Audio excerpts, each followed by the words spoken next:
इस कार्यक्रम के पुण्यार्चक हैं स्वर्गीय श्री मिश्री लाल जी जैन, स्वर्गीय श्रीमती कमला देवी जैन एवं स्वर्गीय श्री सोहन लाल जी जैन। स्वर्गीय श्रीमती लाड़ देवी जैन की पुण्य स्मृति में पुत्र पुत्रवधु महावीर प्रसाद, इंदिरा देवी, पदम कुमार, सुनीता, पौत्र पौत्रवधु अक्षत संजोली, पौत्र पौत्री रानू, खुशबू, सम्यक, पीयूषा एवं समस्त कासलीवाल परिवार, बीजवाड़, केकड़ी, बुआजी श्रीमती चेतन देवी कटारिया, दूनी, श्रीमती लाड़ देवी पाटनी, वंथली, टोंक, पुत्री दामाद श्रीमती शिमला, श्री अशोक बाकलीवाल छाबड़िया, श्रीमती पद्मा राजेश कटारिया, नासिरदा, पौत्री दामाद प्रियंका रौनक चूड़ीवाल, दोहित्री मेहका, अजमेर।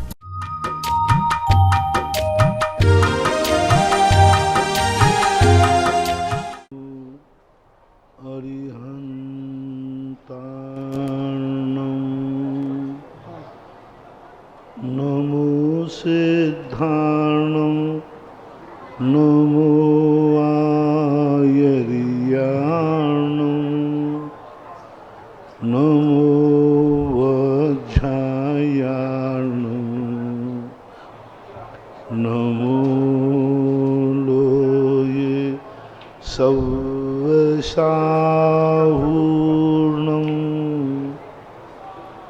पंच परमिष्टि भगवान की जय। आचार्य श्री गुरुवर कुंद कुंद महाराज की जय। आचार्य श्री गुरुवर विद्यासागर महाराज की जय। परम पूजनीय निर्व्यापक श्रमण मुनि श्री सुधा सागर जी महाराज की जय हो। बोलिए छुल्लक गौरव श्री गंभीर सागर जी महाराज की। सभी श्रोतागण एवं जिज्ञासु उस श्री को नमोस्तु करें। नमोस्तु महाराज जी। इच्छामी महाराज जी।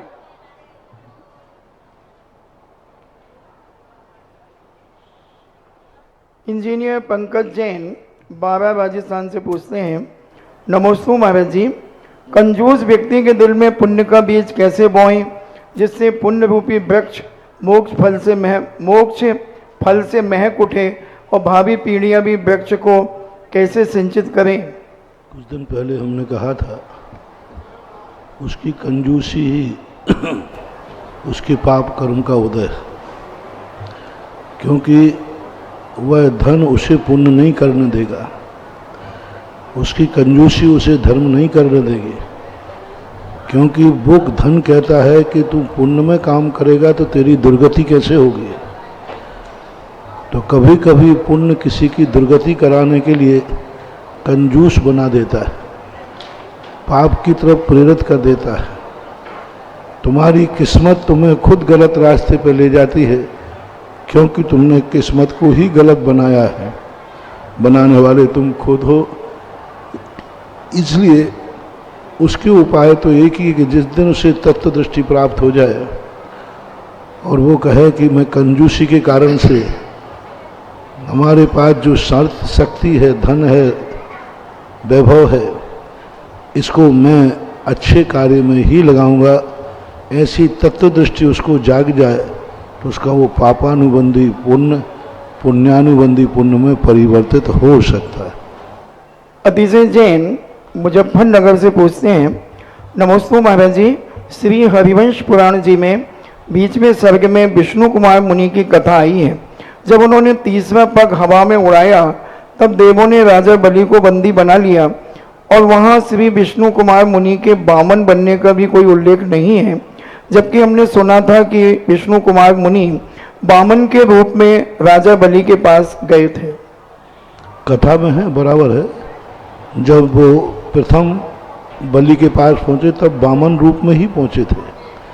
यदि बामन रूप में नहीं पहुँचते तो वो 3 पैर जगह देते ही क्यों? वो छोटा सा बटुक जान करके कहा ये 3 पैर में कितनी सी जमीन नापेगा। वो 3 पैर जमीन देते समय उसने बामन रूप ही देखा और बामन रूप में ही गए। जब उसने 3 पैर जमीन दे दी तब उन्होंने बामन का रूप बड़ा 1 लाख योजन का बना दिया, क्योंकि मुनिराज के विष्णु कुमार महाराज को लघिमा और गरिमा नाम की वृद्धि प्राप्त थी। अणिमा और गरिमा ऐसे होती हैं, छोटा रूप बना लेना, बड़ा रूप बना लेना। तो उन्होंने बामन रूप बनाया, बाद में उन्होंने विशाल रूप बनाया। सभी कथाओं में एक समान ही है, इसमें कोई मतभेद नहीं है। लोकेश पाटनी सुभाष नगर भीलवाड़ा से पूछते हैं, नमोस्तु महाराज जी, आजकल विधान का मारना नहीं बनाया जाता और जो फ्लैक्स में मारना बना होता है उसी पर विधान किया जाता है, आजकल तो क्या यह फ्लैक्स का मारना उचित है? आजकल सब रेडीमेड हो गया, करें क्या, कोई मेहनत करना ही नहीं चाहता। अब बनाओ, हाथ गंदे करो, फिर चलने लगाओ, बढ़िया सब चीज़ रेडीमेड हो गई ना। अब क्या करें, विज्ञान का युग है। आज कितने ही उपदेश दो, मारना फ्लैक्स के बनाने में कोई तकलीफ नहीं, यूँ खोलो विधान चालू, उसमें तो इतने चावल रंगो, फिर बनाने वाले को ढूंढो, बहुत तकलीफ होती है। तो ठीक है, नंबर तो कम होंगे लेकिन गलत भी नहीं। अर्पिता जैन धानबला से पूछती हैं, नमोस्तु महाराज जी, क्या मनुष्य पर्याय भी एक नियोग है क्या? कुछ निश्चित कर्म भोगे काटे बिना मोक्ष का मार्ग नहीं खुलता? पर्याय कोई नियोगी नहीं होती, पर्याय सदा कोई ना कोई कारण से होती है। कोई कारण जरूर है, बिना कारण के कोई कार्य हो नहीं सकता। बिना कारण के जो कार्य होता है उसको नियोगी बोलते हैं। लेकिन पर्याय जितनी हैं वे कोई ना कोई कारण सापेक्ष होती हैं, इसलिए कर्म सापेक्ष हैं। अच्छा कर्म किया, मनुष्य कर्म बांधा, मनुष्य बन गया। ऐसा राजन जैन मेरठ से पूछते हैं, नमोस्तु महाराज जी, जब पहले ये घड़ियां नहीं थी तब त्यागी व्यक्ति साधु संत सामायिक के दौरान समय को कैसे पता करते थे? 2 बार 3 बार, 2 घड़ी 3 घड़ी 6 घड़ी की सामायिक करना, कैसे समय जानते थे? वो समय जानने के लिए एक संकल्प होता था। जैसे उन्होंने मुट्ठी बांध ली, अब ये मुट्ठी मेरी जब ढीली अपने आप पड़ जाएगी तो वो जान जाते थे कितना समय हो गया। अथवा सूर्य की छाया देख करके अंदाज लगा लेते। तीसरा कारण, बहुत अभ्यास हो जाने के बाद अपने आप महसूस हो जाता है कि इतना समय हो गया होगा, और उनसे कम नहीं होता था, ज़्यादा ही हो जाता है। नंदा जैन फरीदाबाद से पूछती हैं, नमोस्तु महाराज जी, 3 मंजिल की संतशाला है, नीचे साधु संत रुकते हैं, ऊपर माली का निवास है, तो यह उचित है क्या? व्यवस्थाएं हैं, मजबूरी का नाम महात्मा गांधी। आजकल शहरों में फ्लैटों में रुकना पड़ता है, ऊपर पब्लिक नीचे पब्लिक, फ्लैट के अलावा कोई है ही नहीं। एक मार्ग होता है और एक अपवाद मार्ग होता है। कायदा से तो ऐसा नहीं होना चाहिए, लेकिन कुचित कदाचित ऐसी मजबूरी है, एक आध दिन को कोई साधु जा रहा है तो फिर उसके लिए कोई ध्यान नहीं दिया जाता, लेकिन चातुर्मास आदि के लिए रुक रहा है तो फिर उस समय उसका ध्यान देना चाहिए, और ऐसा नहीं हो तो अच्छा है। डॉक्टर वंदना जैन बड़ौत यूपी से पूछती हैं, नमोस्तु महाराज जी, क्या विद्याधर मनुष्य 5 मेरुओं की वंदना करने जा सकते हैं? और मेरुओं के समकक्ष ही जो ज्योतिष देवों के विमान हैं, तो क्या वह उन विमानों में भी जा सकते हैं? विद्याधर लोग 5 मेरुओं की वंदना करने जाने का उल्लेख मिलता है। 2.5 द्वीप में कहीं भी जा सकते हैं, जाने का उल्लेख मिलता है। एक देश से दूसरे देश प्रांत द्वीप में जाने के उल्लेख मिलते हैं। श्री कृष्ण, पांडव, कृष्ण आदि धातकी खंड गए थे, धातकी खंड में जाना उनका हुआ है विद्याओं के माध्यम से, तो कोई बाधा नहीं है। ज्योतिष विमान आदि में से उनकी विक्रिया ऐसी होती है कि वो उसके बीच में से निकल जाएंगे, उनको बाधा नहीं बनती। एक विद्याधर का उल्लेख मिलता है, पांडुक वन की वंदना करने गए। पांडुक वन की वंदना करने के लिए विद्याधर लोग गए और वहाँ से बैठे हुए मुनिराज के दर्शन किए, ऐसे उल्लेख हैं। श्रुति जैन ग्वालियर से पूछती हैं, नमोस्तु महाराज जी, श्रुत ज्ञान स्वार्थ और परार्थ दोनों प्रमाण रूप है क्या?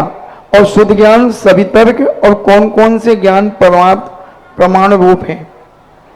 स्वार्थ और परार्थ का अर्थ होता है अपने स्वयं ज्ञान से जानता है, चौपसम से, और अपने इंद्रियों का आलम्बन लेकर पर को जानता है, इसलिए वो परार्थ और स्वार्थ की कोटि में आ जाता है। शुद्ध ज्ञान जो होता है अपने आप में जब आत्मा की अभिमुख होता है मति ज्ञान के आलम्बन लेता है तो परार्थ ही होता है। ऐसा ब्रह्मचारी योगेंद्र जैन ग्वालियर से पूछते हैं, नमोस्तु महाराज जी, परम औदारिक शरीर को अप्रतिघाती कहा है, हालांकि ऐसी परिस्थिति में कभी उत्पन्न होगी नहीं। ऐसी बात नहीं है, क्योंकि तीर्थंकर 5000 धनुष से ऊपर नहीं उठ सकते और ना नीचे आ सकते। अब 5000 धनुष के बीच में यदि कोई पहाड़ आ जाए तो फिर उसको वो कैसे पार करेंगे?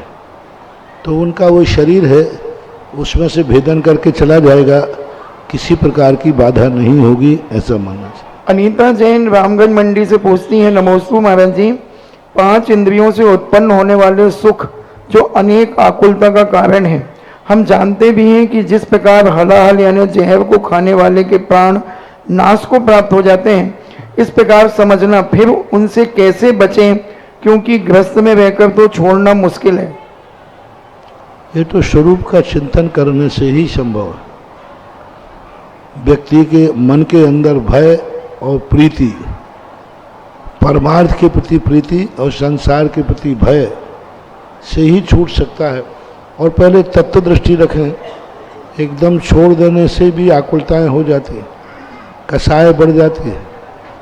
औषधि जब भी छोड़ना चाहिए जब समाधि लेने की हिम्मत हो, अन्यथा औषधि छोड़ करके संक्लेश परिणाम और हो जाए। आपने अन्न जल छोड़ दिया समाधि के समय और परिणाम संक्लेशित हो गए, इससे अच्छा था कि लेकर के शांत परिणाम रखते। तो इसलिए हमारे यहाँ त्याग के लिए शक्ति तस् त्यागा, शक्ति के अनुसार त्याग करो। सीधी बात, छोड़ने के बाद आकुल व्याकुल परिणाम नहीं होना चाहिए। यदि आकुलता होती है तो अपनी मर्यादा में, अपने क्षेत्र में उस वस्तु को ग्रहण करने में ही अपरहत संयम कहलाता है। हमारे यहाँ अपरहत संयम का अर्थ है कि यदि सहन नहीं हो रहा है तो थोड़ा नीचे उतर आओ, थोड़ा सा परिणाम नीचे कर लो। जैसे मच्छर काट रहा है, काटने दो, लेकिन सहन नहीं हो रहा है तो पीछे से उसको उड़ा दो। ये अपरहत संयम कहलाता है। भूख लगी है, सहन करो, सहन नहीं हो रहा है, संक्लेश हो रहा है, चक्कर आ सकता है, बहुत नुकसान है, तो आचार्य ने कहा फिर आहार के लिए उठ जाओ। तो इस प्रकार के सम्यक दृष्टि अपने विषयों को वहीं तक ग्रहण करता है जहाँ तक उसका काम चल जाए। नहीं ग्रहण करने पर यदि संक्लेश होता है, आर्तरोध ध्यान होता है, तो फिर वो आर्तरोध ध्यान ग्रहण करने की अपेक्षा से ज़्यादा खतरनाक होता है। प्रकाश चंद जैन सवाई माधोपुर से पूछते हैं, नमोस्तु महाराज जी, अनादिकाल से किसी भी मनुष्य के मृत्यु के बाद उसे स्वर्गीय ही लिखा जाता है, और चाहे वो कितना भी पापी दुष्ट क्यों ना हो, मगर जो सज्जन व्यक्ति के मरने के बाद उसे कौन सा स्थान मिलता है, उसे क्या लिखना चाहिए? एक हमारे देश में सत्य के अलावा एक सभ्यता होती है। वो सत्य हो या ना हो, लेकिन सभ्यता है कि हर व्यक्ति को, तो वो कहीं भी गया हो, अपन क्यों नरक भेजें, अपन तो कहते स्वर्गीय हो गया। तो ये सभ्यता कहलाती है। तो सभ्यता में, लोक व्यवहार में मरने के बाद किसी का अच्छा ही सोचा जाता है, बुरा नहीं सोचा जाता है। इसलिए और चलिएगा, लाइव सेशन में आप सभी का स्वागत है। जिज्ञासा समाधान प्रश्ना स्वाध्याय के माध्यम से जिस कार्यक्रम ने घर घर में स्वाध्याय की धूम मचा रखी है, और आइए आपके प्रश्नों के माध्यम से हम सब भी स्वाध्याय करेंगे पूज्य जी के उत्तरों के द्वारा। सबसे पहले आवाज देना चाहेंगे नोएडा से हमारे बीच पधारी हुई डॉक्टर मोनिका जैन जी, जो मुजफ्फरनगर परिवार से आती हैं, जिन्होंने चमलेश्वर में बहुत बड़ा दानवीर परिवार है। स्वागत करेंगे जरा जोरदार तालियों के साथ डॉक्टर मोनिका जी।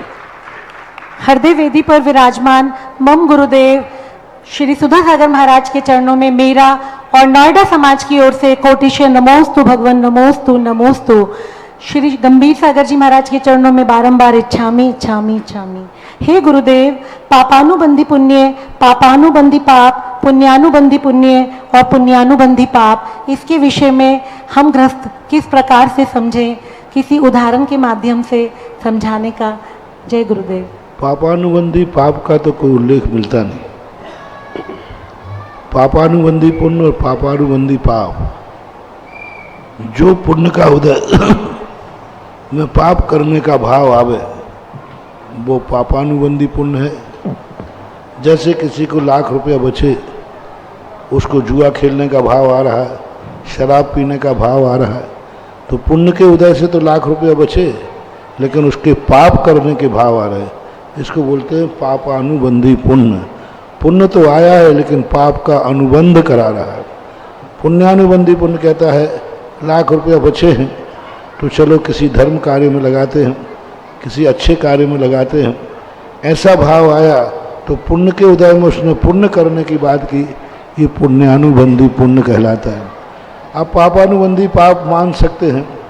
वैसे ही पाप कर्म का उदय है, गरीबी है फिर भी पट्ठा शराब पी रहा है, गरीब है फिर भी शराब पी रहा है, दुखी है फिर भी कैंसर हो रहा है, डॉक्टर मना कर रहा है फिर भी गुटखा खा रहा है। पाप के उदय में भी पाप करने का भाव आता है, उसको पापानुबंधी पाप कह सकते हैं। चलिए, नमोस्तु गुरुदेव। और पूज्य गुरुदेव डॉक्टर मोनिका जी के भाव हैं, सेक्टर 50 नोएडा से आती हैं। बहुत सुंदर जिनालय वहां पर है और 1000 परिवार आ चुके हैं। बस एक ही भावना बार बार जपती हमसे कहती हैं, गुरुदेव से कहिए ना कि वो उस तरफ मंगल विहार करें। मैंने आपकी बात कह दी। चलिए, और अब बुलाना चाह रहा हूं नमोस्तु गुरुदेव। श्रीमती कंचन जी जैन और श्रीमती निरंजन जी जैन। आइएगा, आप भी अपनी रखे हैं क्या यहाँ पर? चलिए, बाद में जब आएंगी तब बुला लेंगे हम, लेकिन अभी हाँ आइएगा। और हमारे लिए बड़ी प्रसन्नता की बात है, ये दोनों बहनें पूज्य श्री के गृहस्थ अवस्था की बहनें हैं। जरा जोरदार तालियों के साथ स्वागत कर दें। प्रातः स्मरण गुरुदेव के चरणों में बार बार नमोस्तु नमोस्तु। क्षुल्लक श्री के चरणों में इच्छा में इच्छा में इच्छा। हे गुरुदेव, भरतेश वैभव का भी मैंने स्वाध्याय किया तो उसमें चक्रवर्ती का भोजन 32 ग्रास मात्र आया है, तो क्या वो उतना ही होता है? और भरतेश वैभव जो शादी होती है उस समय वो 3 परिक्रमा लगाता है, तो जी 7 परिक्रमा लगाने का मतलब विधान कब से आया? 3 परिक्रमा का विवाह के समय 3 परिक्रमा लगा। हाँ, तो परिक्रमा लगाने का कोई शास्त्रीय कोई प्रमाण तो है नहीं, कोई 3 लगाने लगा। अब परंपरा 7 की चल गई तो 7 लगाने लगे। 3 फेरे मान लो प्रदक्षिणा के, क्योंकि धार्मिक कार्यों में भगवान के सामने हवन की 3 परिक्रमा लगाने में ही उस समय की परंपरा रही होगी। रही बात 32 ग्रास का अर्थ है, उसके 32 ग्रास का प्रमाण है, छोटा मोटा ग्रास नहीं है उसका। 32 ग्रास में 1 ग्रास इतना बड़ा है कि 1 ग्रास का भोजन सारे आगरा को परोसा जाए, सारे आगरा को। तो आगरा वालों को इतना कुपच हो जाएगा कि सारे लेटरिन बाथरूम कम पड़ जाएंगे, यानी पचेगा ही नहीं पहली बात तो, और उसके बावजूद बचा रहेगा। इतना 1 ग्रास का लड्डू होता है, ऐसे 32 लड्डू खाता है। वो प्रमाण की बात कही गई, उसका प्रमाण बहुत ज़्यादा होता है। 32 ग्रास लड्डू बनाने में 360 रसोइया भोजन बनाते हैं उसको। उसके भोजन की चटनी बनाते बनाते हाथ पर कितने प्रकार की चटनी, कितने प्रकार का सूप, कितने प्रकार का जूस, कितने प्रकार की सूप दालें वो लिखा है। चटनी बनाते बनाते देवता पर शक्ति नहीं आए तो कोई आगरा में तो कोई पहलवान नहीं है जो चक्रवर्ती की चटनी बना देवे। चक्रवर्ती की नहीं, खाने की चटनी। तो वो उसका वैभव है, एक प्रमाण के रूप में उन्होंने दे दिया, ऐसा माना। नमोस्तु गुरुवर नमोस्तु। चलिए, क्या आप भी पूछेंगे? हो गया। चलिए, बहुत बहुत धन्यवाद और स्वागत कराना चाहेंगे आगरा नगर की ओर से जोरदार तालियों के साथ। और आवाज देना चाहेंगे सुमत लल्ला जी जैन, सेक्रेटरी भारतीय जनता पार्टी, हमारे बीच में यहाँ पर हैं। हाँ, उधर ही आ जाइए, सामने आ जाए, माइक दीजिएगा शीघ्रता से। माइक ये रहे, ऊपर है।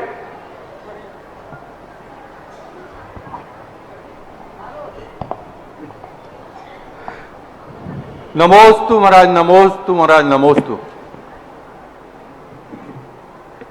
जैन राजनीतिक चेतना मंच आज पूरे दिन अधिवेशन शुरू रहा। गुरुजी, आपका आशीर्वाद, मंगल प्रवचन भी मिला।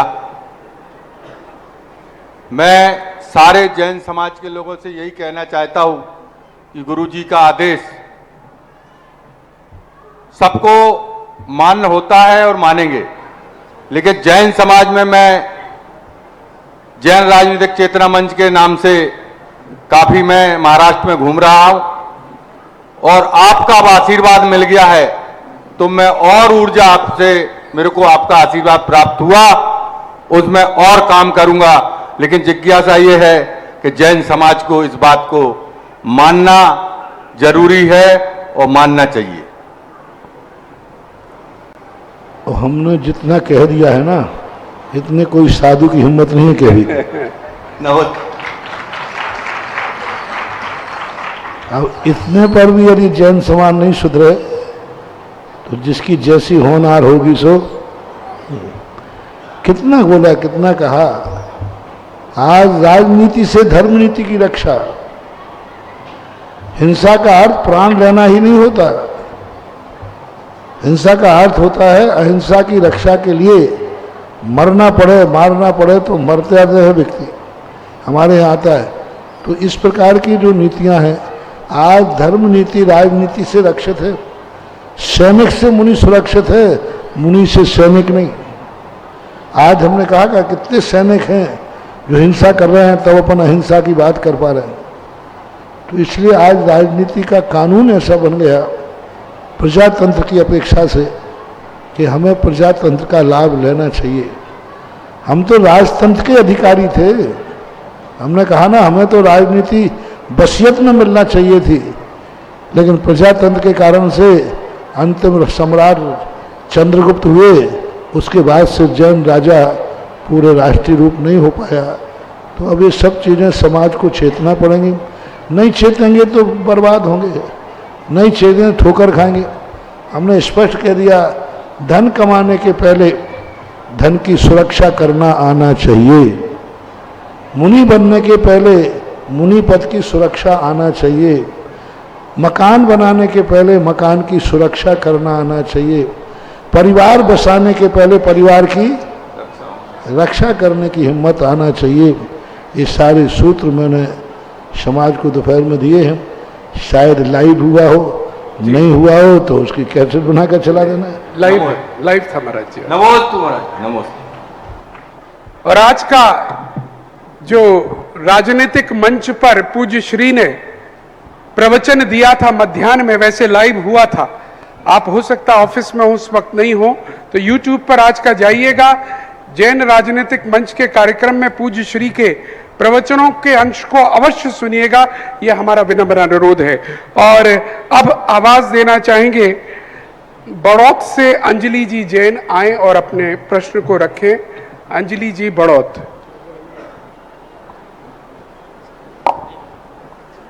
महाराज जी के चरणों में त्रिकाल नमोस्तु नमोस्तु नमोस्तु। छुल्लक जी के चरणों में इच्छामी इच्छामी इच्छामी।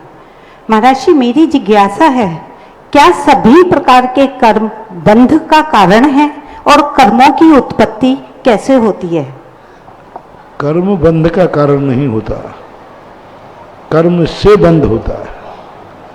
नियामक यदि बंध कारण मान लिया जाए तो फिर कभी मोक्ष होगा ही नहीं। लेकिन जब भी बंध होगा कर्म के उदय में ही होगा। जब भी राग द्वेष होंगे कसाय के उदय में ही होंगे। लेकिन कसाय के उदय में उसी क्वालिटी का राग हो, द्वेष हो, ऐसा कोई नियम नहीं है। कर्म बहुत तेजी से उदय में आया है, आपने मौन ले लिया, गुस्सा नहीं करूँगा, सामायिक में बैठ गया, तो लो साहब राग द्वेष होंगे थोड़ा बहुत, लेकिन उस क्वालिटी के नहीं होंगे। यदि ऐसा नहीं मानेंगे तो कर्म का क्षय कभी होगा ही नहीं। इसलिए कर्म से बंद होता है ऐसा ना कह के, जब बंद होता है तब कर्म का उदय जरूर होता है, ऐसा नहीं। कर्मों की उत्पत्ति कैसे होती है? हमारे रागादि भाव से, हमारे प्रमाद से, हमारी भूल से, हमारी अज्ञानता से। नमोस्तु महाराज। चलिए धन्यवाद। और आवाज देना चाहूंगा हमारे मध्य पधारे हुए योगाचार्य पंडित नवीन जी जैन शास्त्री आइएगा। नवीन जी 2016 में कमला नगर में 10 लक्षण में हमारे यहाँ आ चुके हैं और बड़ी प्रसन्नता, इतने दिनों के बाद हमने इन्हें यहाँ पर पाया। बहुत बहुत स्वागत आपका। आचार्य भगवान को नमन करते हुए मुनिषी पुंग सुधासागर श्री चरणों नमोस्तु छुल्लक श्री को इच्छामी।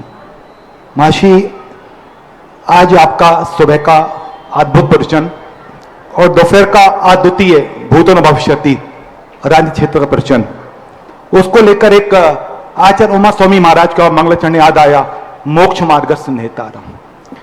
तो मोक्ष मार्ग के नेता होते हैं वही सही नेता होते हैं, वही दृष्टि और सृष्टि का सही मार्ग दिखा सकते हैं।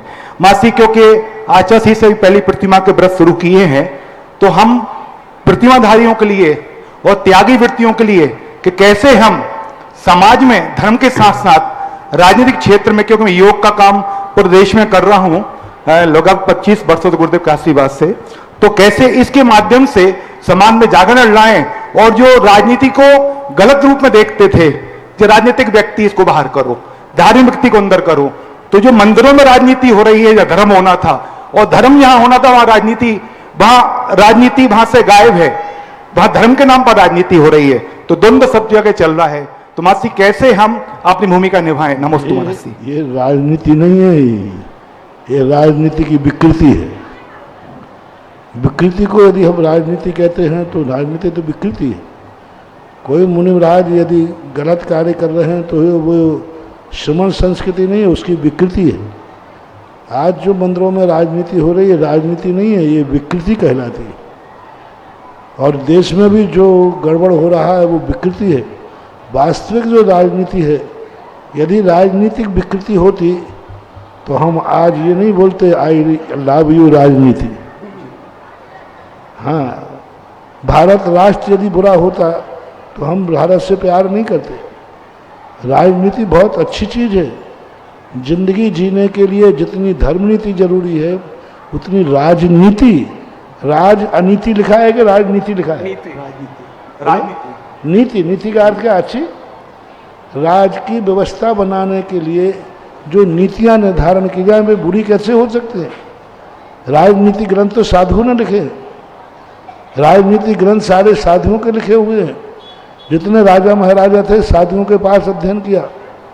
श्री रामचंद्र जी ने हेरा नाम के छुल्लक जी के पास अध्ययन किया। तो राजनीति बुरी नहीं है। अब विकृति तो देखो हर चीज में आती है। ऐसा कोई भी मार्ग नहीं है जिसमें अच्छाई और बुराई नहीं आती। मंदिरों में जो विकृति आ रही है वो यदि सही राजनीति मंदिर में आ जाए तो कोई ऐतराज नहीं है। साधु को भी राजनीतिक होना चाहिए। साधु को भी राजनीतिक होना चाहिए। जैसे आज दोपहर में मैं था जी, मैं सुबह में राजनीतिक बन के बैठा था, आपको उपदेश दे रहा था। उपदेश देते समय साधु को सारी नीतियां अपनाना पड़ती। राजा आएगा तो राजनीति का उपदेश देंगे, गृहस्थ आएगा तो गृहस्थ धर्म का उपदेश देंगे, त्रियंश आएगा तो त्रियंश का उपदेश देंगे। सारे उपदेश आचार्यों ने ही तो दिए हैं। 80 मसीह कृषि वाणिज्य का उपदेश किन्होंने दिया? आचार्यों ने दिया। ये शब्द हमें तो मालूम था ही नहीं कि कृषि कैसे होती है। आचार्य महाराज ने लिखा कि गृहस्थ को 80 मसीह कृषि वाणिज्य करना चाहिए, ऐसा ऋषभ देव का उपदेश है। तो हमारे लिए अपनी धर्म नीति नष्ट ना हो और सामने वाले की राजनीति प्रवृत्ता आ जाए तो आज के समय में सबको राजनीतिक होना पड़ेगा। और अच्छी राजनीति के लिए सर्व को धर्म नेता होना पड़ेगा। दोनों एक दूसरे के पूरक रहें। क्योंकि राजनीति का अर्थ यदि हम राष्ट्र के संबंध में कुछ भी नहीं सोचेंगे, हम साधु संत राष्ट्र के संबंध में कुछ नहीं सोचेंगे तो तुम रहोगे कहाँ?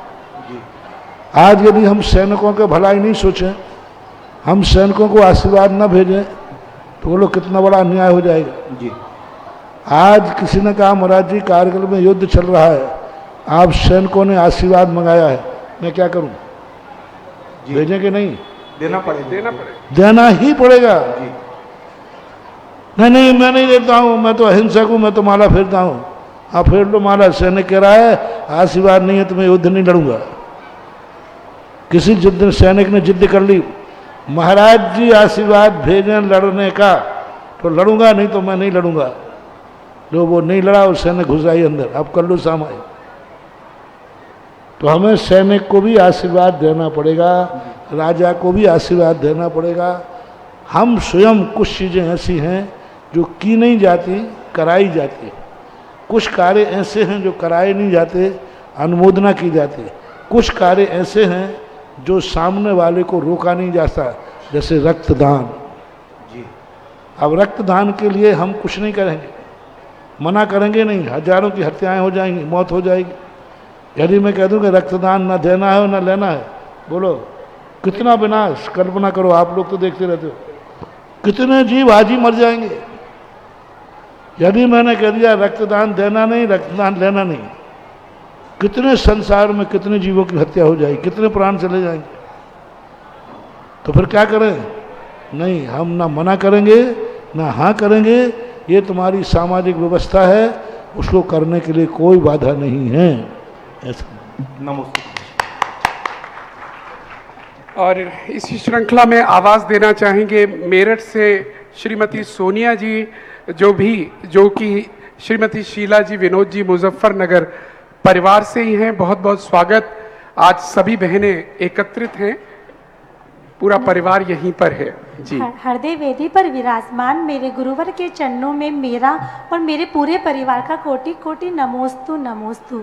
क्षुल्लक जी को इच्छामी इच्छामी। गुरुवर, आपकी कठिन तपस्या और अति व्यस्तम दिनचर्या और गहन विषयों पर इतना चिंतन, इन सबके भी बावजूद गुरुवर, आप प्रतिदिन हम सब लोगों का यहाँ पर प्रत्यक्ष रूप से जिज्ञासाओं का समाधान करते हैं।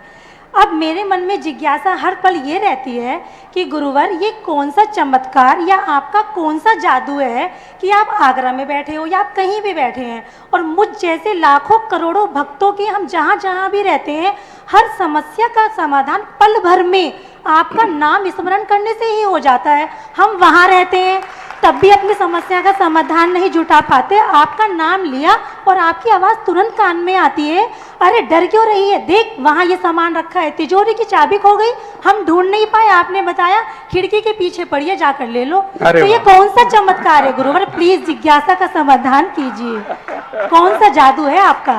प्रभु, मुझे खुद नहीं मालूम कि मेरा पार क्या है, और ना मुझे मालूम रखना चाहता हूँ। जिनके बहुत आमदनी होती है वे गिनकर के रोट तिजोरी में नहीं रखते,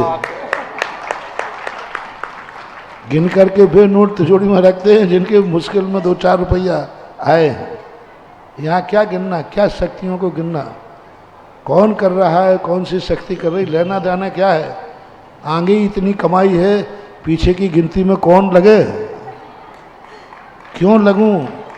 हर दिन नया सोच, नया विचार, नई शक्ति, नया मार्ग मिलता है। कौन सोचना है, कौन कर रहा है, कौन धर रहा है, बस काम हो रहा है। करते हैं आप प्रभु, नाम मेरा हो रहा है। नमोस्तु गुरुवर, नमोस्तु गुरुवर। यही तो पूज्यवर की खास बात है, जादू बिल्कुल है। और जो भक्त हैं वो ये सब महसूस कर सकते हैं। ये बताने की चीज नहीं है, महसूस करने की है। 30 वर्ष का अनुभव हमें भी है, और जब जब हमें लगा कि कोई मार्ग दिखाओ प्रभु, और आपने मार्ग दिखाया और हम आगे बढ़े, इसमें कहीं कोई दो राय नहीं है जो आपने कहा। सोनिया जी, बहुत बहुत धन्यवाद। और जिससे पहले मैं आपका प्रश्न पूछूं, पूज्य गुरुदेव, ये राष्ट्र चारित्र चक्रवर्ती आचार्य शांति सागर जी महाराज का 100वां दीक्षा दिवस मनाने जा रहा है।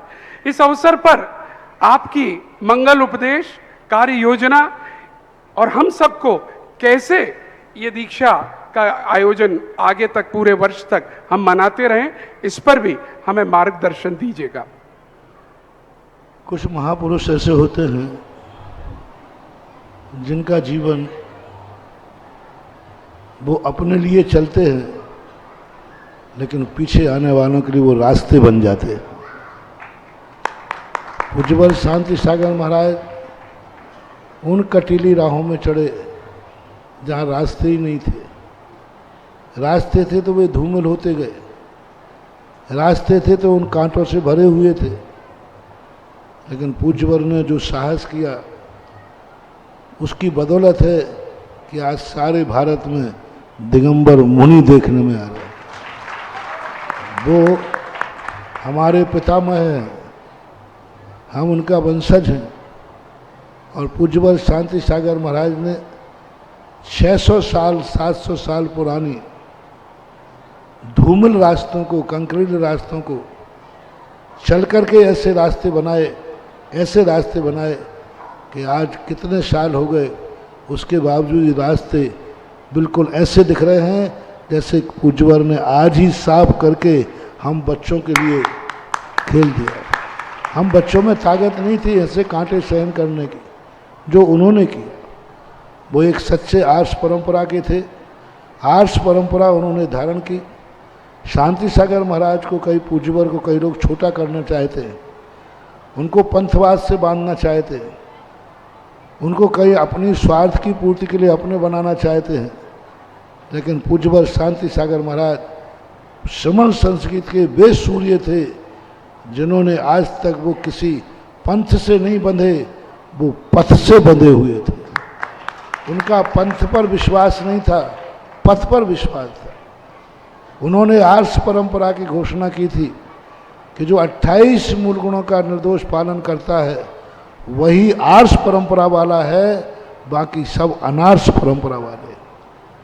पंथ पर चलने वाले आर्ष परंपरा वाले नहीं, ना 13 पंथी ना 20 पंथी। ये तो सब तुम श्रावकों के झगड़ों के विषमवाद का कारण है। मुनि धर्म को तो उन्होंने ये कहा था कि मुनि धर्म आर्ष परंपरा वाला है, मुनि धर्म 28 मूल गुणों का वाला है।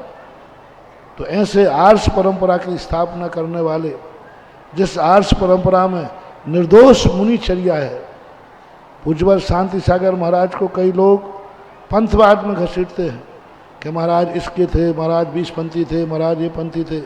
नहीं, मैं उनका ओरिजिनल वंशगत पोता हूँ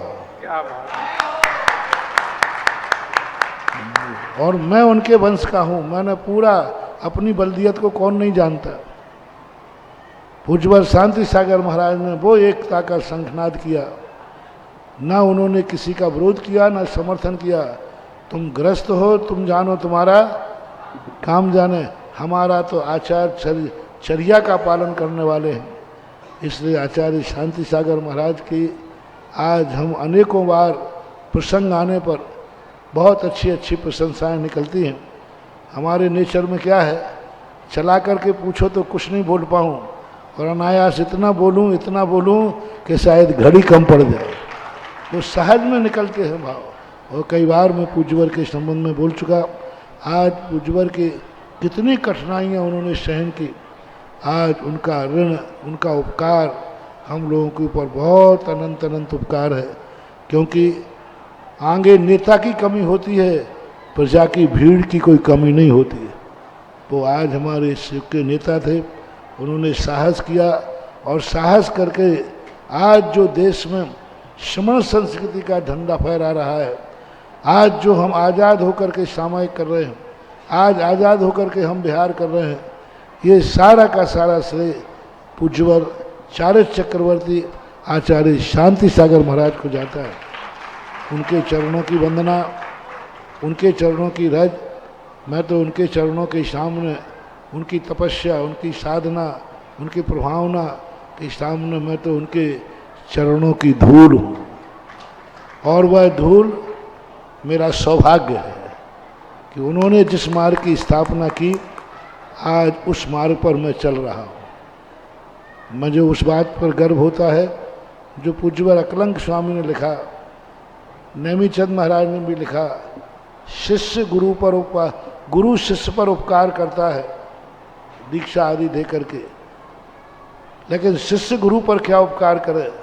तो उन्होंने कहा है, गुरु जिस कारण से तुम्हें दीक्षा देता है, जिस कारण से वो मार्ग का प्रवर्तन करता है, उस मार्ग पर चल के दिखा दो तो गुरु का उपकार चुक जाता है। मैं भाग्यशाली हूँ कि पूज्यवर शांति सागर महाराज ने जो मार्ग प्रदर्शित किया, उस मार्ग पर आज मुझे चलने का सौभाग्य मिल रहा है। और उसी परंपरा में पूज्यवर शांति सागर महाराज, पूज्यवर वीर सागर महाराज, पूज्यवर शिव सागर महाराज, पूज्यवर ज्ञान सागर महाराज, पूज्यवर गुरुदेव साक्षात मेरे विद्यासागर महाराज, और इसी परंपरा का एक छोटा सा पत्ता मैं भी हूँ, लेकिन हूँ उसी का, हूँ तो उसी का, भले ही छोटा हो। उनके बहुत उपकार हैं। आज उनके उपकारों को उन्होंने अपने जीवन में चाहे थे तो वो एक जंगल में जाकर के अपनी साधना कर सकते थे, अपनी साधना अपने बिना उपसर के अपना समय व्यतीत कर सकते थे, लेकिन आने वाले हम लोगों की पुण्य के कारण से उन्होंने बहुत दुख सहन किए। हम लोगों को मार्ग को सुरक्षित करने के लिए उन्होंने बहुत बहुत कष्ट उठाए। उनके लिए यही हमारा प्रणामांजलि है, यही विनयाञ्जलि है और यही श्रद्धांजलि है। बोलो आचार्य शांति सागर महाराज की जय। और अगले प्रश्न के लिए बुलाना चाहेंगे नगर पालिका अध्यक्ष अमरोहा की श्रीमती शशि जी जैन अपना प्रश्न यहाँ पर रखेंगी, और उसके बाद तैयार रहेंगे श्री विजय जी जैन धुर्रा। हाँ, मेरे आराध्य गुरु मुनि पुंगव पूज्य श्री सुधा सागर जी के चरणों में कोटिश नमन, कोटिश नमन, कोटिश नमन। छुल्लक महाराज जी के चरणों में इच्छामी इच्छामी इच्छामी। माता जी के चरणों में वंदामी माता जी, वंदामी माता जी, वंदामी माता जी।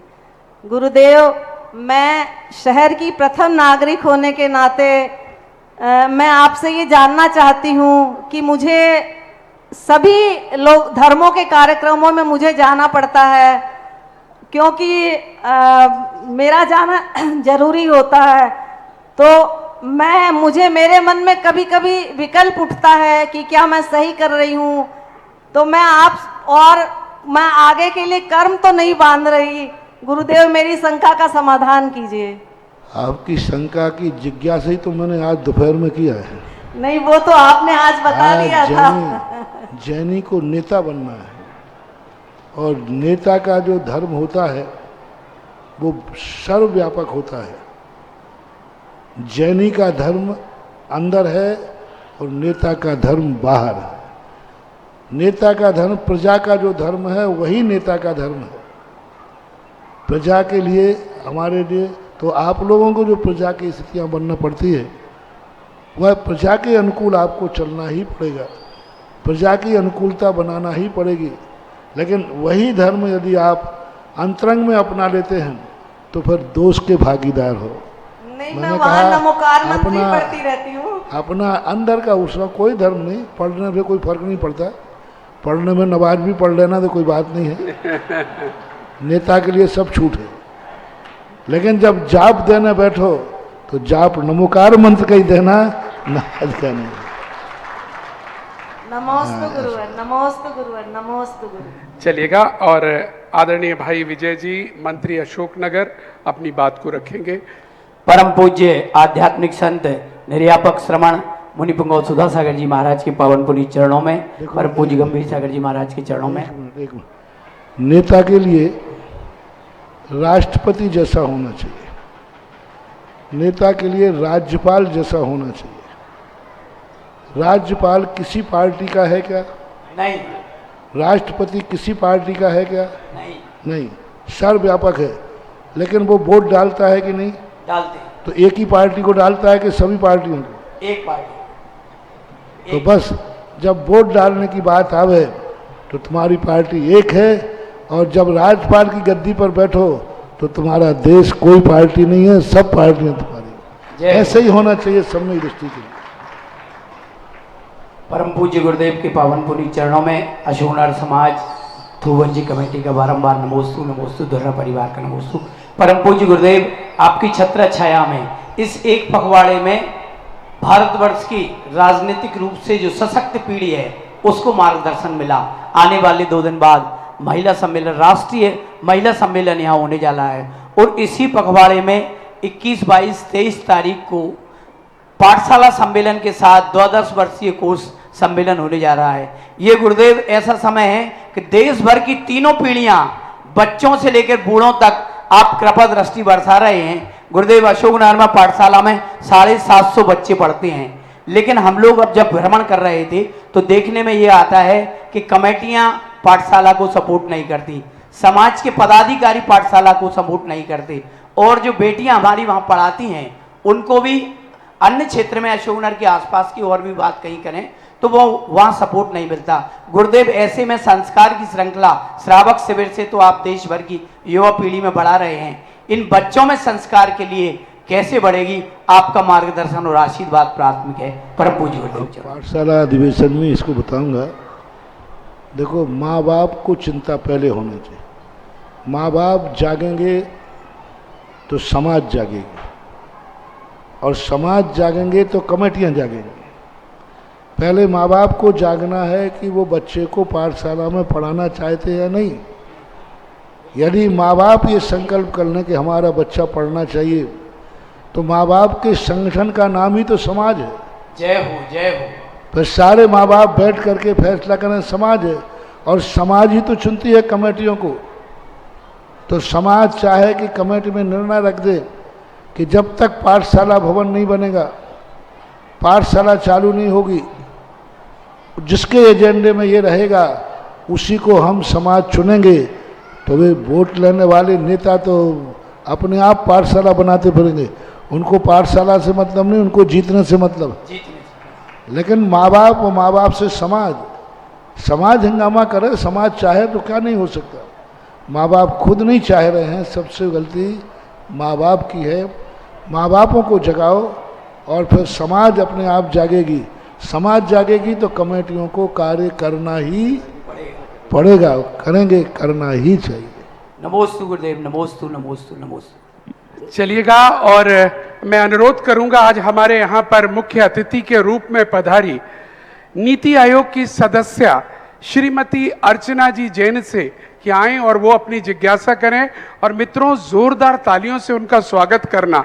अर्चना जी से जब हम प्रथम बार इसी मंच पर मिले और जिस प्रकार से उन्होंने अपने भाव यहाँ पर व्यक्त किए, हमें लगा कोई सशक्त महिला अब आगे राजनीति क्षेत्र में आई है। जरा जोरदार तालियां बजनी चाहिए। परम पूज्य गुरुवर के चरणों में मेरा बारंबार कोटि कोटि प्रणाम। गुरुवर, आज जो आपकी देशना थी जन चेतना मंच के लिए, तो मुझे ऐसा लगा कि जैसे चाणक्य ने अबोध बालक चंद्रगुप्त के लिए अपने उपदेशों से उसे मांझकर सम्राट बना दिया था, तो ऐसा ही मुझे लग रहा था कि आज आपकी जो देशना है उससे कम से कम समाज में कई चंद्रगुप्त पैदा हो जाएंगे। महाराज जी इस पे अपना प्रकाश डालें। मैंने प्रवचन में भी कहा था कि जिन होना भी जरूरी है और चाणक्य होना भी जरूरी है। जो जीतता है वह जैन है, और जो हारने की हिम्मत रखता है वह चाणक्य है। हारना नहीं है, हारना नहीं है, हारने की हिम्मत, दोनों में अंतर समझना। ये दोनों को मिला दो। जो जीतता है वह जैन है, और जो हारने की हिम्मत रखता है वो चाणक्य है, और जो हारने की हिम्मत रखता है वही जीतता है। सारांश ये है, दोनों को मिलाओ। हारने की हिम्मत, यदि हम किसी हारने की हिम्मत नहीं रखेंगे तो हम कहीं आगे बढ़ ही नहीं सकते। मन में तुरंत भाव आ जाए ऐसा हो गया तो, यदि मैं आगे गड़ा गाड़ी पंचर हो गई तो, यदि हमारी हर चीज़ में तो लग जाएगा तो हम तो कुछ कर ही नहीं पाएंगे। हम रात में नींद में सोए और मर गए तो, नहीं मैं नहीं सोऊंगा, और जगते हुए मर गए तो लगाओगे तो कहाँ तक होगा। इसलिए तो को करने के लिए तैयार रहो। ऐसा होगा तो भी मैं तैयार हूँ। तो चाणक्य ने जो सूत्र दिया था चंद्रगुप्त को, हारने की हिम्मत रखना, यदि सम्राट बनना चाहते हो तो हारना नहीं, हिम्मत रखना, और दोनों को मिला दो, चाणक्य को और जैनेन्द्र को। तो जैन धर्म यही कहता है कि हमेशा जीतो, लेकिन हारने की हिम्मत भी रखना, नहीं तो हार्ट अटैक हो जाए, फिर व्यक्ति मरने लग जाए, ओ मैंने तो सोचा ही नहीं था, वो भी सोचना चाहिए। हर चीज़ में आगे बढ़ो, ये मत देखो कि मैं जीतूंगा, हमें ये करना है कि मैंने आगे बढ़ने का साहस किया। हमने आगे बढ़ने का साहस किया।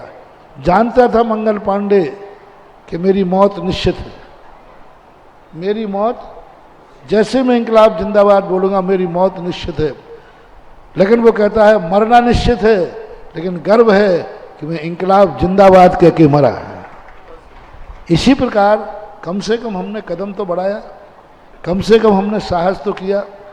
तो हर चीज़ को हमारे लिए, जो मैंने बीच में कहा था, पावर थिंकिंग, पॉजिटिव थिंकिंग में कुछ नहीं है, भावना है।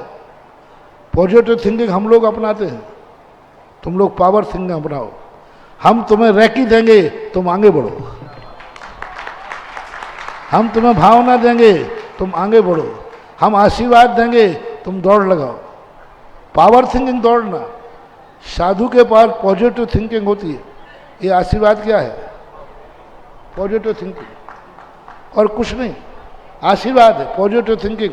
प्रवचन क्या है? Positive thinking. जो हम तुम्हारे बात सोच रहे हैं कि संसार सुखी रहे, पॉजिटिव थिंकिंग, पॉजिटिव थिंकिंग, संसार सुखी रहे, कोई दुखी नहीं रहे, पॉजिटिव थिंकिंग। और इसी पॉजिटिव साधु की थिंकिंग पर जो भक्त होता है, श्रावक होता है, वो पावर थिंकिंग में उतर जाता है, उसको पावर आता है। मैंने पॉजिटिव भावना दी, उसको पावर आ गया, और महाराज का आशीर्वाद है, कौन पढ़ो, ये पावर थिंकिंग है। तो साधु को पॉजिटिव थिंकिंग वाला होना चाहिए, और श्रावक को पावर थिंकिंग वाला होना चाहिए। और पावर थिंकिंग वाला जो हो जाएगा, दमदार सो बेड़ा पार हो जाएगा। नमोस्तु गुरुवन, नमोस्तु गुरु। चलिएगा, बहुत बहुत धन्यवाद। आज क्योंकि राजनीतिक चेतना मंच का आज सम्मेलन है, तो बड़ी बड़ी नामचीन हस्तियां हम देख रहे हैं। उम्मीद है आप सब लोग एक दूसरे से मिल रहे होंगे। शशि जी, आप मिल चुकी होंगी इनसे, क्योंकि आप, ये मौके होते हैं, जैन समाज की एक सशक्त कड़ी बनाइएगा, और कभी भी कोई काम आए, मैं इनकी तरफ से बेवाक कह रहा हूं क्योंकि मैं जान गया हूं, फोन करिएगा, आपकी सेवा के लिए हाजिर रहेंगी। आप अमरोहा में हैं, ये दिल्ली में है, लेकिन आपका काम होगा, ये गारंटी है। लेकिन एक और नामचीन हस्ती को मित्रों बुलाना चाहता हूं, क्योंकि आज राजनीति के बड़े बड़े दिग्गज यहां पर हैं, और ऐसे ही पूर्व केंद्रीय मंत्री जिन्होंने अपने के मंत्रित्व काल में भारत की जैन समाज को वो पदवी दिलाई जिसके लिए हम 25-30 साल से प्रयास कर रहे थे, और वो था अल्पसंख्यक का दर्जा, और वो कार्य करवा पाए तो आदरणीय श्री प्रदीप जैन जी आदित्य। लेकिन इतनी छोटी सी तालियों में आने की उनको आदत नहीं है। धन्यवाद।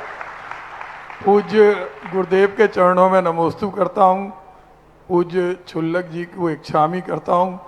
पूज्य गुरुदेव, सबसे पहले तो हर दिन मेरे मन में एक अपराध बोध रहता है कि मैं प्रतिदिन आपके पास नहीं आ पाता। झांसी था, और हर बार मुझे लगता कि मैं कोई पाप कर रहा कि इतने दिन से नहीं गया, और आपके चेहरे पर कभी हमने भावों का परिवर्तन नहीं देखा। जो आशीर्वाद प्रतिदिन जाने पे मिलता था, वही आशीर्वाद महीनों बाद आने पे मिलता है। तो मैं अपराध बोध से मुक्त हो जाऊं, मैं चाहता, ऐसा मेरे मन में रोज लगता। टीवी में हम देखते तो हमें लगता हम क्यों नहीं जा पा रहे। तो बहुत सारी चीजें हैं, तो आपका ऐसा आशीर्वाद हो कि हम बार बार आने लगे। तुम प्रतिदिन, सुनो प्रदीप बाबू, तुम प्रतिदिन यहाँ आओगे तो मैं आने नहीं दूंगा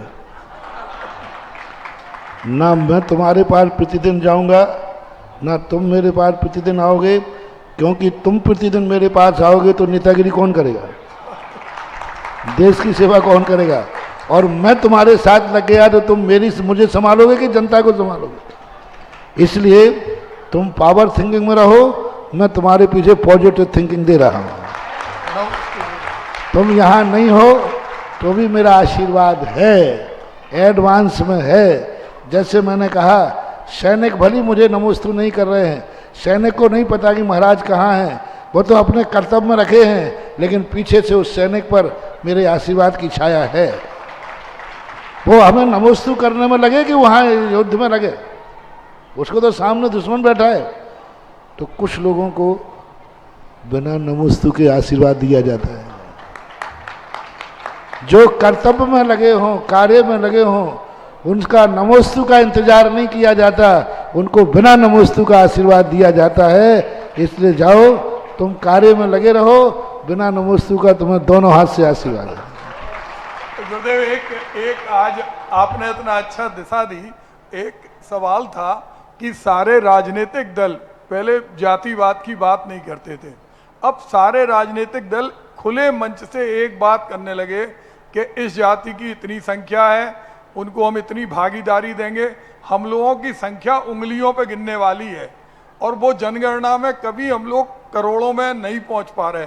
तो ऐसे में इन राजनीतिक दलों को हम कैसे सोचने पे मजबूर करें कि हम दशा बदलने के लिए करोड़ों लोगों को काम देते हैं, हम सर्वाधिक आयकर देते हैं, हम सर्वाधिक जीएसटी देते हैं, हम सर्वाधिक देवशास्त्र गुरु के माध्यम से चैरिटेबल कार्य करते हैं, ताकि राजनीति, क्योंकि बिना राजनीति के कोई भी आवाज हम लोगों की पहुंचेगी नहीं। हम लोग एक लाइसेंस के लिए भी पीछे पीछे जाते हैं। तो राजनीतिक दलों की ये मानसिक स्थिति कि इसकी इतने प्रतिशत आबादी है, हर जगह हम लोग पिछड़ते जा रहे हैं।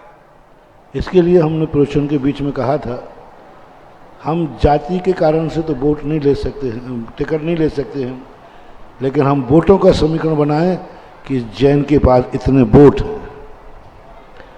हम जाति का वोटर नहीं, हम वोटर। इसलिए तो मैंने प्रवचन में कहा कि तुम जैन नहीं, नेता बनो। तुम्हारे जेब में सातों जाति के वोट होना चाहिए। अब वो वोट कैसे लेना है, वो कला तुम्हारे में आना चाहिए। और जब उन्हें पता चल जाए कि ये जैन तो भली कोई नहीं है, लेकिन इसके बाद वोट पूरे हैं, तो वे वोटों के आधार पर टिकट दे देंगे। पार्टियों को तो टिकट जीतना है, चाहे वोट के आधार पर जीते हो, चाहे जाति के आधार पर जीते, उनको तो जीतने से मतलब है।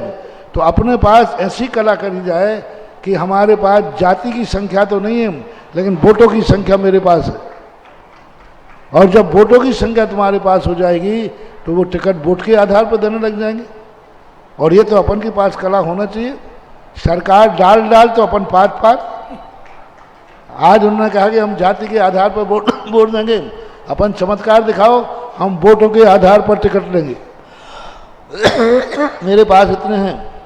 एक अभी बिना प्रांत का नाम लिए, एक प्रांत के एक नेता को पार्टी ने गौण कर दिया, उनकी कोई खटपट हो गई, उसको साइड में कर दिया।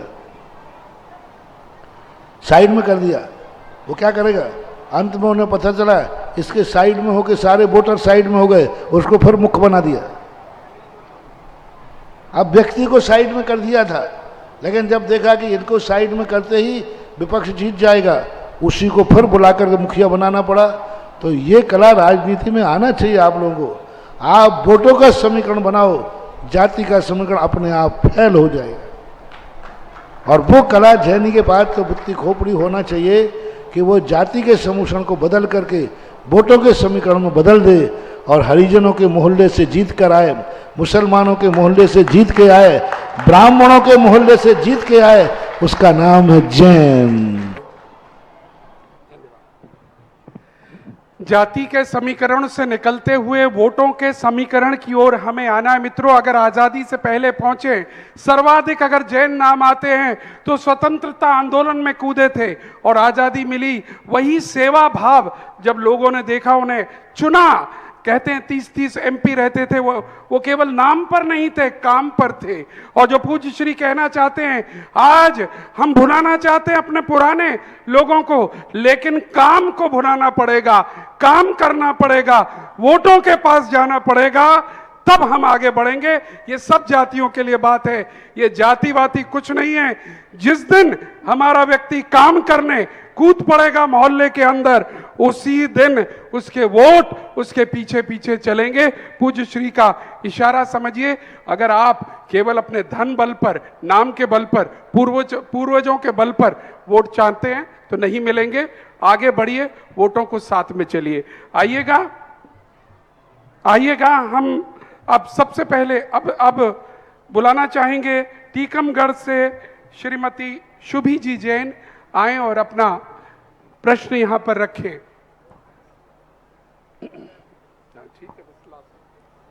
मम आराध्य गुरु के चरणों में बारंबार नमोस्तु नमोस्तु नमोस्तु। क्षुल्लक जी के चरणों में इच्छामी इच्छामी इच्छामी। माता जी के चरणों में वंदामी वंदामी वंदामी।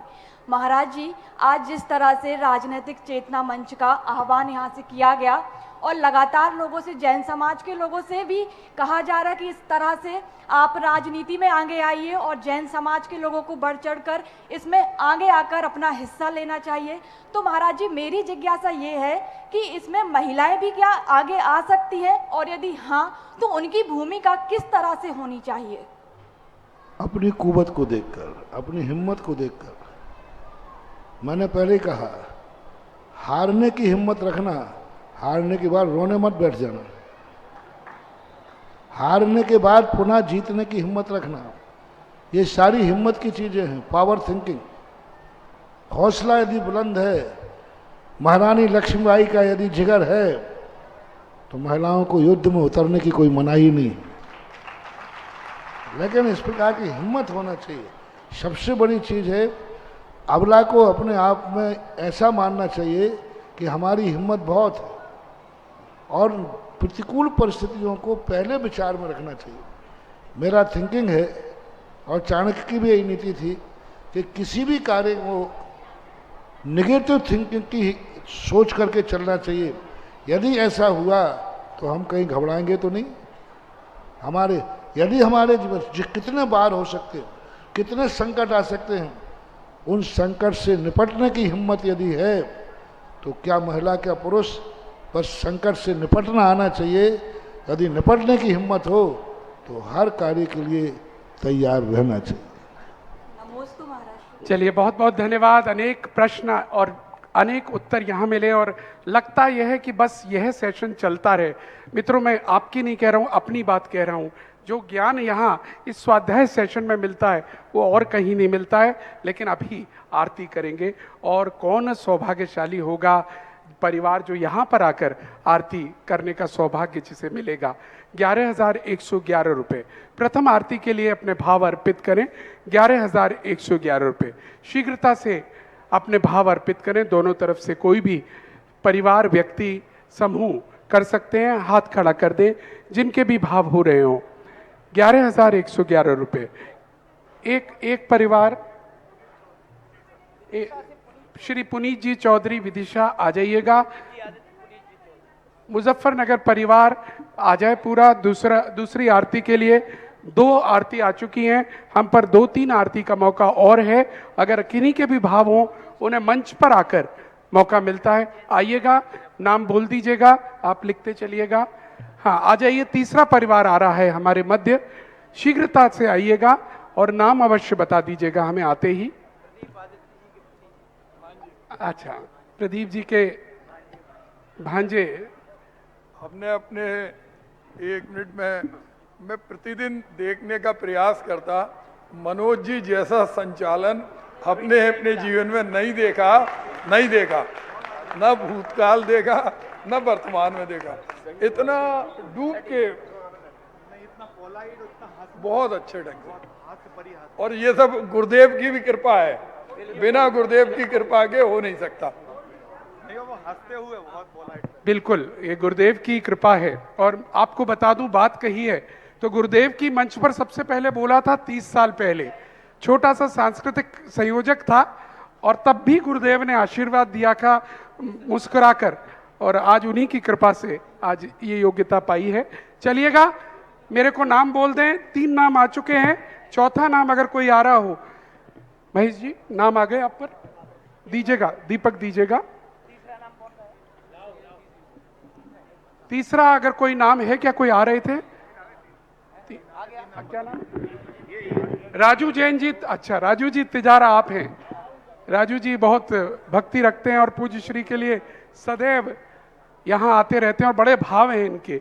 राजू जी तिजारा ने तीसरा लिया है, जो इनके साथ हों।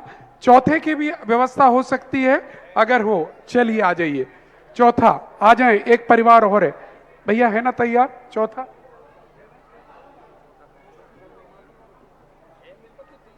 हाँ वो आ रहे हैं शायद। चौथा, अच्छा राहुल जी हैं शायद। ओहो, राहुल जी इजराइल से आ रहे हैं। महाराज जी, ये राहुल इंजीनियर हैं और ये इजराइल, इस समय युद्ध चल रहा है और इस युद्ध में फंस गए थे और सीधे कल ये परसों ही आए हैं। जरा जोरदार तालियां। इजराइल से बचते हुए ये आए। इनके पेरेंट्स बहुत परेशान थे। चलिए, चारों आरती हो चुकी हैं, आरती प्रारंभ करिएगा।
सुख पाया